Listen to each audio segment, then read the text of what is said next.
ran inga min tan tu la la piang ta kum sang tamral to ma se thunung reng ani e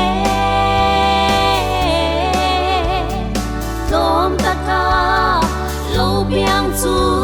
bitin tan dam na ani thin lung in chi bai bu kang nau sen tu om lal li swa lal hero dan thik na thin lung i chi bai buộc na a han ta eng tin nge onang ka thiang chi bai i buộc ve ang le Bethlehem ran inga min tan tu la la piang ta kum sang tamral to ma se thunung reng ani e lom taka lo piang chu bitin tan dam na ani thin lung in chi bai bu gang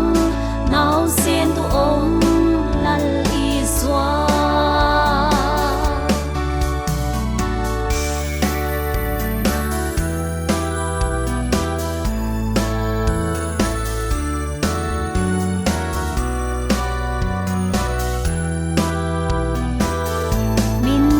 tu le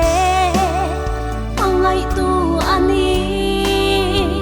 mana min lom lo ma se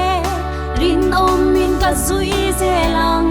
nau sen tu om lal i swa Bethlehem ran inga min tan tu la la piang ta kum sang tamral to ma se thunung reng ani e lom taka lo piang chu bitin tan dam na ani thin lung in chi bai bu gang nau sen tu om lal i swa chung bera ro pui ro se le chunga lom sing nena rem thu leng se ti van mi pui te pathian fakla an sa